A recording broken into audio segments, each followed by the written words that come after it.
O mistério do sinal de SOS no Japão. Isso aqui parece interessante. Vamos ver.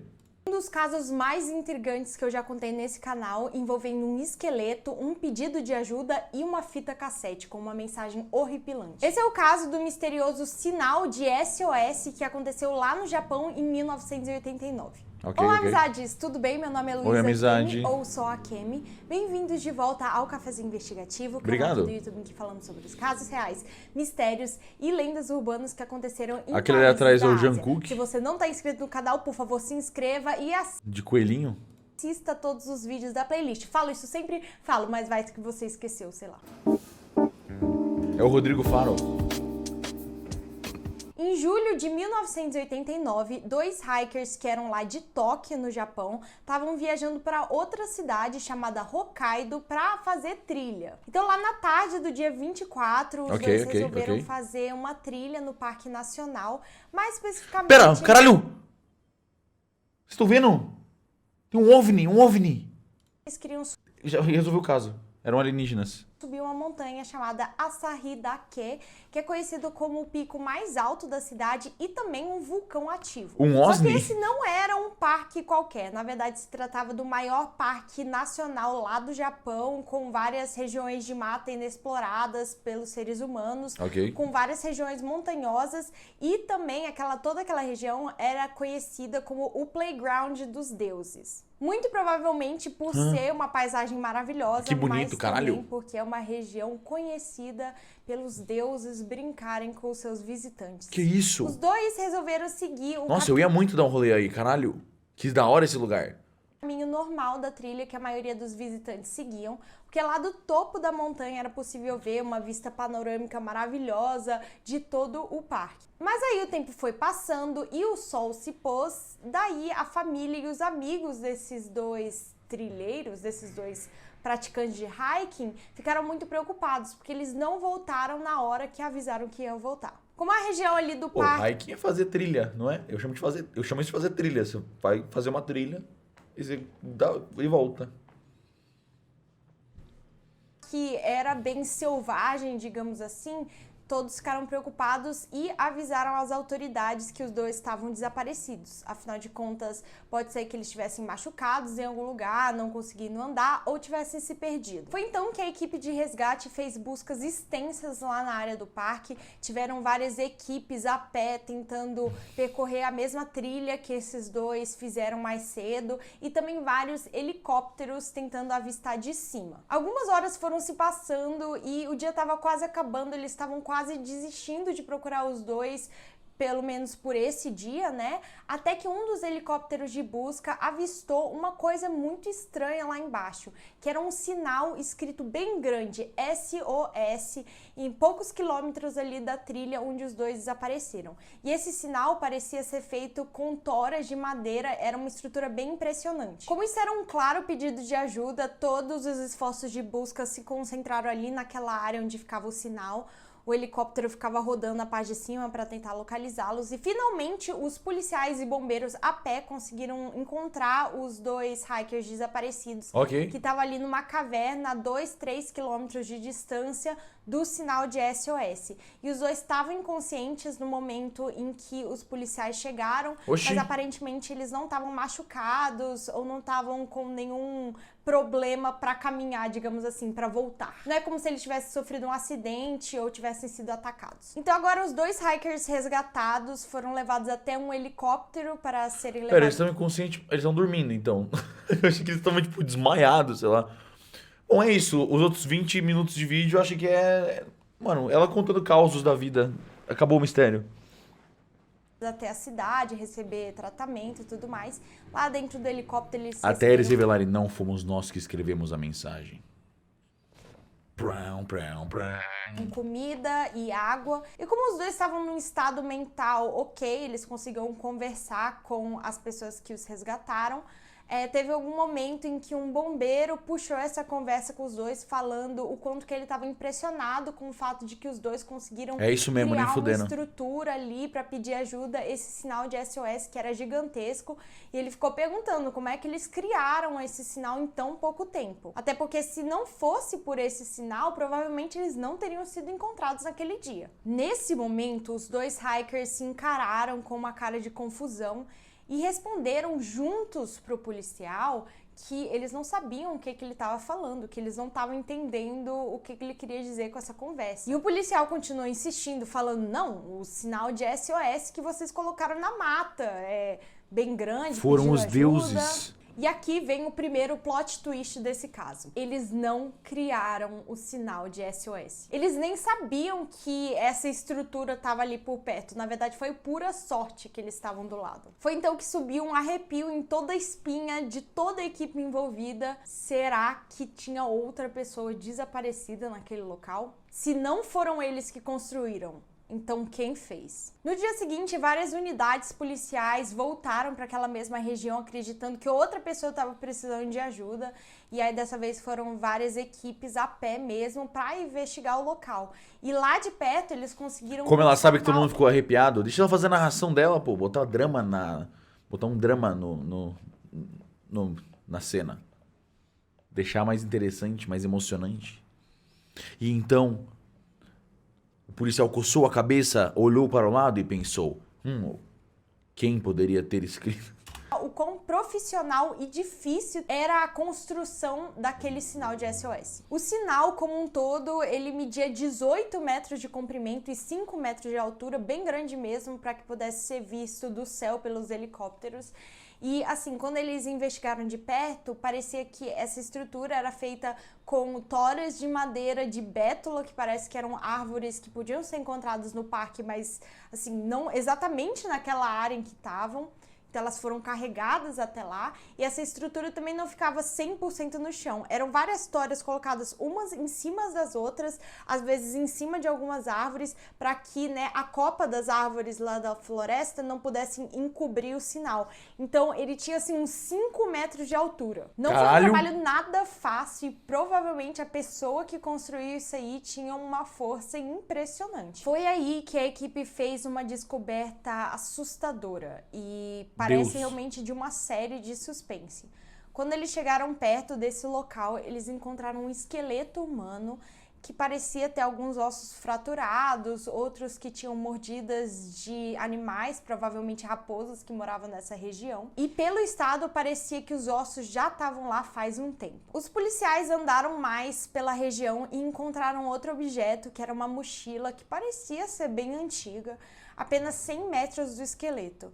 E essa mochila continha vários itens pessoais, como pasta de dente, sabonete, toalha e até gibis de mangá, mas especificamente também tinha um item bem diferente, que na verdade era um gravador de Walkman com várias fitas cassete de animes populares da década de 80. E os investigadores acharam essa descoberta bem estranha, porque uma pessoa que ia fazer trilha ia levar gibis e folhas e adesivos e até fitas cassetes de garotas de anime, sendo que a pessoa ia, tipo, escalar? É uma escolha estranha. Tanto o esqueleto quanto a mochila foram enviadas de volta para um laboratório para descobrir quem era essa pessoa, o que aconteceu com ela. Então, os ossos especificamente foram enviados para o Asahikawa Medical University para identificação. E no começo, essa universidade disse que os ossos pertenciam a uma mulher com tipo sanguíneo O. E o gravador também foi enviado para análise, então alguém escutou tudo que estava lá nas fitas cassete, e 3 delas só tinham trilhas sonoras de animes populares da época. Mas a 4ª fita cassete tinha uma das informações, a informação mais misteriosa e assustadora desse caso inteiro. Se tratava de um pedido de ajuda na voz de um homem dizendo o seguinte: "Eu não consigo me mover do topo desse penhasco. SOS, por favor, ajude. Estou perto de onde o helicóptero estava originalmente e não consigo me mover mais porque a mata de bambu é muito densa e está no caminho. SOS, me ajude. Estou em um penhasco e não consigo me mover. Me levante, por favor, me tire daqui. Parte da gravação tá disponível no YouTube, não tem a conversa completa, só uns 15 segundos dessa gravação, não sei exatamente porquê, mas se vocês tiverem medo de escutar e tudo mais, avance esse vídeo uns 15 segundos. Vai começar agora. Ah! Tô brincando, para, vamos ouvir. Ah, não, caralho, eu achei que ele tinha, tipo, SOS, mas ele tá gritando pra caralho mesmo. Esse vídeo uns 15 segundos. Vai começar agora.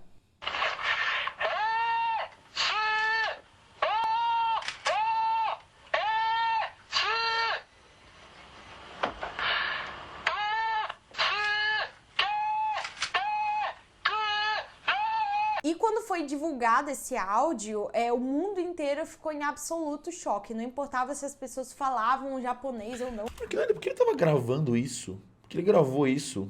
Tipo, só meio que pra depois que acharem ele, só pra, tipo, entenderem como eu morri. Por que ele tava gravando isso? Deixar uma mensagem? Mas ele não tava deixando a mensagem, ele tava pedindo socorro. Tipo, a pessoa falou, me ajuda, me tira daqui, por favor. Mas se ele pensou, se eu morrer e encontrarem o meu corpo, eles vão perceber que ele morreu num penhasco. É isso que é estranho, mano. E aparentemente eram ossos de uma mina, né? E era um cara... Mano... Não se entendiam o que estava sendo falado ou não, mas a voz de terror e susto e medo do homem assombrou casas do mundo inteiro. Foi aí que várias perguntas começaram a surgir na cabeça das pessoas, porque alguns detalhes e informações desse caso não pareciam fazer sentido. Por que a voz da gravação era de um homem e os ossos foram identificados como de uma mulher? Será que a pessoa que fez a gravação não é a mesma que foi encontrada? O local... Ou às vezes era uma mulher com uma voz mais grossa, não sei, mano. O que é descrito na gravação é completamente diferente do lugar onde os pertences e os ossos foram encontrados. Porque lá na gravação, o homem falava que estava num penhasco, preso lá numa mata de bambus, e num lugar onde foi encontrado esse gravador não era nada parecido. Como será que ele chegou nesse outro local? Além disso, muita gente se perguntava por que esse homem resolveu gravar um pedido de ajuda num gravador de Walkman. Porque se vocês não conhecem como funcionam essas tecnologias de gravador, não faz sentido. Não é nada parecido com a tecnologia de smartphones que a gente tem hoje em dia. Não é o tipo de tecnologia que você consegue gravar e transmitir para alguém, não, ele fica gravado lá até alguém fisicamente achar e botar para tocar. Então, provavelmente não chegaria em ninguém. Por que ele estava fazendo um pedido de ajuda para o seu gravador? Além disso, o som da gravação parece muito limpa para alguém que estaria numa floresta, com vento, com barulhos de árvores. Então, as pessoas começaram a se questionar o que estava acontecendo. Será que essa gravação era verídica? E, por fim, a coisa mais intrigante que é... Faz sentido na real. Mano, faz sentido na real. Às vezes alguém deixou o corpo lá e deixou um gravador... fingindo que era, tipo, eu estou preso, mas na real era um assassinato e o cara desovou o corpo, botou essa fita pra despistar a polícia, tá ligado? Como uma pessoa foi capaz de criar esse sinal de SOS se, por exemplo, os ossos mesmo, assim, nenhum dos objetos que foram encontrados naquela mochila tinha, sei lá, um machado, uma serra. Como foram cortadas essas árvores? A primeira coisa que os investigadores resolveram descobrir depois... E, mano, como é que, na moral... Como é que você corta uma tora de madeira e empilha 5 metros de tora de madeira? Não tem como, mano, não faz sentido nenhum essa porra. Pra mim o mais intrigante é o tamanho do SOS de 5 metros de altura, velho. Depois que esse caso explodiu em popularidade, era por que os ossos foram identificados como de uma mulher e a voz era de um homem. Então eles resolveram enviar novamente para análise e nessa segunda análise foi constatado que se tratava sim de os ossos de um homem de tipo sanguíneo A. Eu não sei como é possível um laboratório errar mudou completamente tudo. O sexo biológico desses ossos aí e até o tipo sanguíneo. Não sei se isso acontece com frequência ou se a tecnologia dos anos 80 era mais complicada, mas assim, Tudo começava a se encaixar um pouco mais, realmente a pessoa da gravação e os ossos deveriam ser a mesma pessoa. Além disso, no dia 30 de julho de 1989, então alguns dias depois desse achado, a Associated Press, que é um jornal lá, relatou que a equipe de investigação encontrou outros itens pessoais em outro local ali da floresta, do parque, digamos assim, que estavam escondidos num buraco de uma árvore. Entre eles estavam 2 câmeras, um caderno e uma carteira de motorista. E essa carteira de motorista pertencia a um homem que tinha desaparecido 5 anos antes, chamado Kenji Iwamura. O Kenji era estudante do Instituto de Tecnologia de Kyoto e aparentemente ele era super fã de trens e de animes, então a descrição meio que bate. Ok. E ele tinha desaparecido no dia 11 de julho de 1984, quando ele tinha apenas 25 anos, a minha idade. Um boletim de ocorrência foi feito a partir do momento em que ele deixou vários itens pessoais em um hostel lá da região, incluindo uma outra câmera, e ele nunca tinha ido lá buscar. E ali, nos dias que se seguiram, ele acabou não aparecendo no trabalho, os colegas acharam estranho e também ligaram para a polícia. Existem várias versões na internet, de vários jornais diferentes, discutindo se era estranho ou não o fato dele ter feito um hiking naquele dia, ou se o comportamento dele era estranho. Algumas fontes diziam que ele tinha começado a gostar de trilhas pouco tempo antes do seu desaparecimento e que, no geral, ele não gostava de muito de atividades exteriores. Outras fontes diziam que ele estava fazendo essa viagem para comemorar uma promoção no trabalho. O ponto é, não se sabe muito bem a identidade desse Kenji. No momento em que a equipe de investigação chegou lá na área, eles viram que as toras que criaram um sinal de SOS pareciam ser realmente meio antigas, e quando foram investigadas imagens por satélite da região, descobriram que no ano de 1987 já haviam fotos do sinal de SOS na região, mas não nas fotos tiradas em 1982. Como o Kenji desapareceu bem entre esses dois Será anos, que era em ele então mesmo? 1984, é quase certeza que ele foi o responsável por construir. Para ter certeza de que realmente se tratava do homem desaparecido, essa gravação com a voz do homem foi enviada para a família do Kenji, né, para tentar fazer uma identificação. Segundo esse mesmo jornal, Associated Press, e somente nesse jornal, conta que a família dele identificou todos os itens pessoais como pertencendo realmente ao Kenji Iwamura. Mas a parte estranha é que quando eles mostraram o áudio das gravações, a família não teve certeza se era a voz do filho deles ou não. De certa forma, é estranho que os pais não conseguissem verificar se era a voz do filho deles ou não. Você vai pensar que pais com certeza vão saber como é que era a voz dos seus filhos, mas uma coisa que a gente tem que considerar é que esses gravadores às vezes distorcem bastante a voz, e a gente tem que considerar também que ele estava desesperado, gritando, talvez a voz dele tivesse... de fato não é o melhor jeito para reconhecer uma voz, né, mas eu penso, não dá pra saber na verdade, pensar num gravador, mano, um Walkman dos anos 80, esse áudio aqui especificamente deve ser difícil de reconhecer, esse aqui, né? Tá estouradaço. Em 1987, realmente ao Kenji Iwamura, mas a parte estranha é que quando eles mostraram o áudio das gravações, a família não teve certeza se era a voz do filho deles ou não. De certa forma, é estranho que os pais não conseguissem verificar se era a voz do filho deles ou não. Você vai pensar que pais com certeza vão saber como é que era a voz dos seus filhos, mas uma coisa que a gente tem que considerar é que esses gravadores às vezes distorcem bastante a voz, e a gente... Sabe o que é maluco? Uma análise estatística aqui. Perceba que aqui na paradinha de retenção do YouTube, esse é o lugar do vídeo com o maior pico de retenção. Tá vendo? Tá ali a montanhazinha? Porque as pessoas todas fizeram a mesma coisa que eu. As pessoas assistiram aqui, ela comentou sobre o áudio, aí as pessoas voltaram pra cá, assistiram o áudio e aí voltaram pra cá. pais com certeza vão saber como é que era a voz dos seus filhos, mas uma coisa que a gente tem que considerar é que esses gravadores às vezes distorcem bastante a voz, e a gente tem que considerar também que ele estava desesperado, gritando, talvez a voz dele tivesse diferente na época, sem contar que se passou, assim, 5 anos desde a última vez que eles escutaram a voz do filho. Então, talvez eles tivessem tido alguma dificuldade de identificar, Mas o estranho é que, realmente, ele comenta um helicóptero. Ele comenta sobre um helicóptero no áudio, mano. É muito provável que realmente era o Kendi. Mas aí novos questionamentos foram surgindo, porque se esse Kendi aí era responsável pela construção daquele sinal gigantesco de SOS...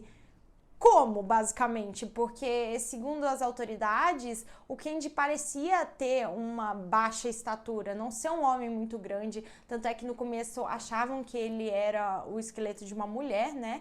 E a pessoa que construiu essa estrutura provavelmente teria que ter um condicionamento físico gigantesco, bem forte. Acreditam que nenhuma pessoa sozinha poderia... Pô, o cara sobreviveu na selva por 5 anos. Você acha o quê? Você acha que ele não ficou bombado o Tarzan, caralho? Tá maluca? Uma coisa desse tipo. Tô brincando, pá. Outra dúvida é como, né? Porque não foi encontrada nenhuma ferramenta e como esse sinal de SOS ficou lá na mata por 5 anos sem nunca ter sido encoberta por mata, neve, vento. Parece intacto. Existem algumas explicações pelo que aconteceu, não exatamente tudo, e eu vou contar pra vocês o que a polícia acredita que aconteceu naquela época, quando o Kendi desapareceu, e em ordem cronológica pra vocês. Primeiro, o Kendi viajou lá pra Hokkaido, exatamente pra fazer trilhas, e nesse dia específico ele resolveu subir esse monte Asaredaki. Segundo a internet, essa trilha não é tão difícil e o caminho não é tão longo, mas o motivo pelo qual algumas pessoas se perdem nesse caminho é porque existem 2 pontos no meio da trilha que, assim, são marcos, assim, para você descobrir que você tá no caminho certo, mais ou menos. E uma delas é uma rocha bem grande que indica que você tá no caminho certo. Só que o problema é que no meio dessa trilha parece que havia outra rocha muito parecida com a rocha inicial, assim, que te levava pra um caminho completamente diferente. Porra, que bosta. Quem que definiu esses marcos então, caralho? E que fazia muitas pessoas se perderem no meio da mata, sem conseguir voltar. Tanto é que, com o tempo, o governo japonês acabou colocando uma cerca ali naquela trilha para que mais ninguém saísse do caminho. Mas na década de 80, essa cerca não existia. Tanto é que aqueles 2 hikers do começo só se perderam da trilha exatamente porque seguiram essa... Mano, como é que esse gelo não derrete, velho? Impressionante. Outra pedra que era fora do caminho. E a mesma coisa podia ter acontecido com o Kendi. Segundo o lugar onde ele foi encontrado, parece que ele realmente seguiu essa pedra e depois deve ter se perdido completamente. E ele ficou vagando por um tempo tentando seguir o caminho do rio, o que é uma coisa muito inteligente, porque pelo que eu vi no Discovery Channel, quando você se perde é bom você encontrar um rio e ir seguindo o negócio, porque normalmente tem civilização em alguma ponta. Não sei se é verdade, mas o Discovery Channel já me falou isso. Assim que ele ficou perdido, os policiais acreditam que ele não estava machucado de nenhum jeito. Até porque na hora que ele gravou aquele áudio no gravador, né, ele não menciona em momento nenhum tipo de acidente ou que ele estava machucado. E ele dá alguns detalhes bem específicos, dizendo que ele estava numa mata densa de bambu, dizendo que ele estava num penhasco, mas em momento nenhum ele menciona algum tipo de machucado ou acidente. Provavelmente ele teria mencionado, né? Então acredita que ele estava em perfeito estado. E o segundo motivo é que se ele realmente foi o responsável por criar o sinal de SOS, ele teria que ter um estado físico maravilhoso para construir essa estrutura gigante. Depois de um tempo, a família e os colegas do Kendi notaram seu desaparecimento e falaram para a polícia. E foi aí que começaram os esforços de busca.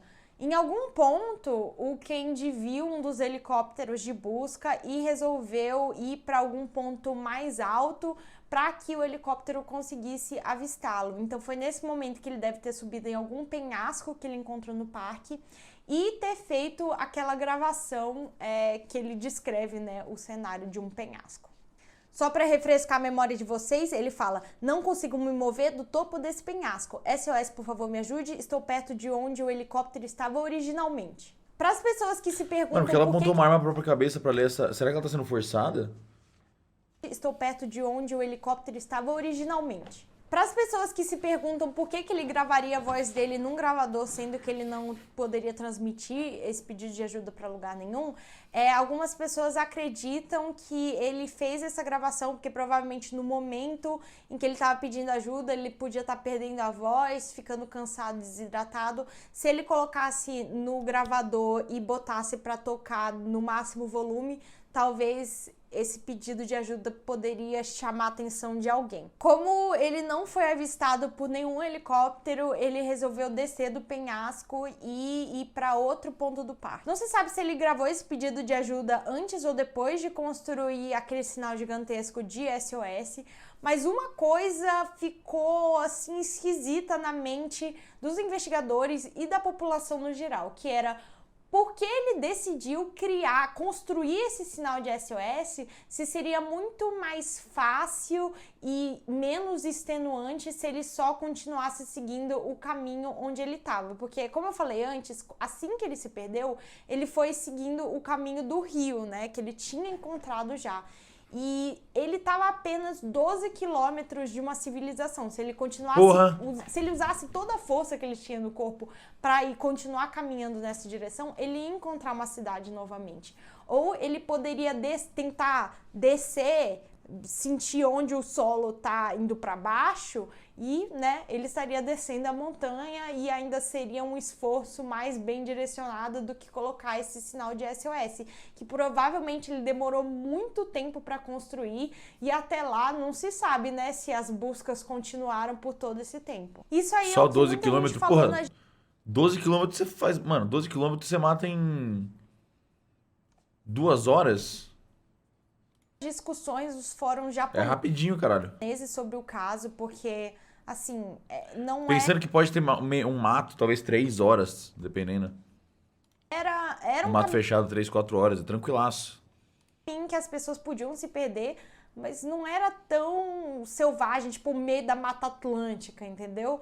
Era meio assim, civilizada, uma mata.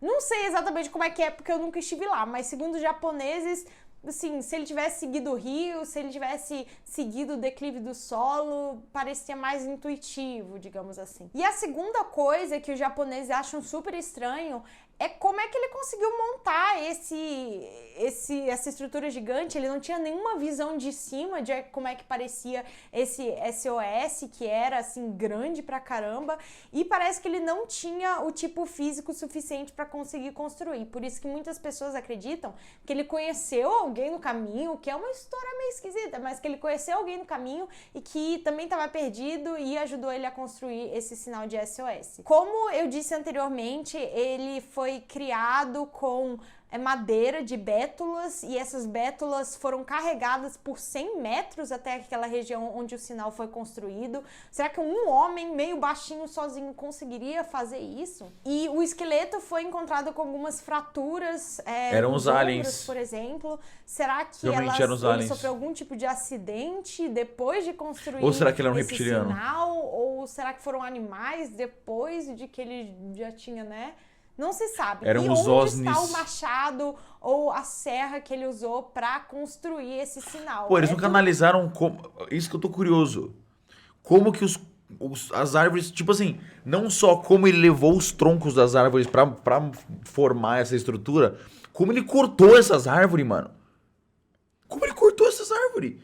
Eles não analisaram se era uma serra que passou lisa, se ele machadou. Porque, mano, machadar uma cacetada de árvore demora... Mano, é muita energia. O cara era uma lenda. Era o Wagner. Muito estranho, porque não encontraram ferramenta nenhuma, mesmo depois de dias de busca. As pessoas, a maioria delas acredita que realmente ele poderia estar com um machado, sei lá, no dia, e essa ferramenta só não foi encontrada. Mas assim, não deixa de ser um caso extremamente misterioso e que realmente parece um enredo de filme ou de série de suspense. Porque tem um número de elementos estranhos e também coincidências. Se não fosse pelo Kenji e o Amura construindo esse sinal de SOS, esses dois hackers talvez não tivessem sido resgatados naquele dia. A doideira é que, tipo, mano, o que 2 hackers foram fazer no meio do mato, tá ligado? O que isso? É o segredo na floresta agora?